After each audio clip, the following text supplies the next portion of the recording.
Bill from Rosenberg has a question about pricing electricity. Indeed he does. He's renewing his service right now.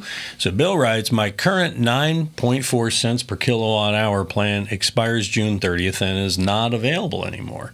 We looked at powertochoose.org, but it is confusing because he says it doesn't have all the hidden cancellation fees and stuff in there, which I'm not sure that's true. No, they do. Right. You have to go the EFL, I think it is. You have to drill down on it. Yeah, but it's there. So, but the EFL, you don't take a knee, you just read the thing. But anyway, Tom, Bill wants your advice. How does he distill the best plan from that gaggle of data?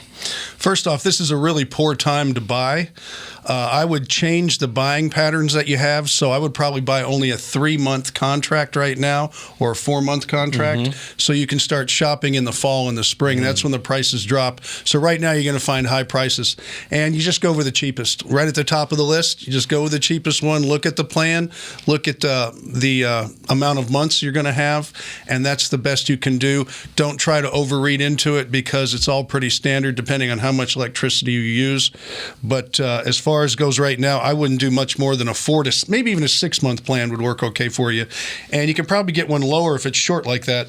But change your buying habits. Don't do it in June. Now, when you say the lowest price, that's not necessarily the big number that they put there, right? Because if he's using over 2,000 per month, that number, the little number to the right, is going to be even more important because that's going to be the 2,000. Well, the way they're doing it now is you're paying so much for the first 1,000, then so much for the second 1,000, and then a little bit over. If you go over that, you're going to be paying a little bit different. So it kind of stair steps up, but it's still a better deal when you stay up at the top low numbers. Okay, but balance those two numbers in deciding it, because sometimes the very cheapest number at the top will have, I found, as the one on the right, will be a little more expensive than if you go down. It's maybe a penny more, like a quarter of a cent more here, but it's lower on the high end after that. So, yeah, you got to know how many kilowatt hours per month you use.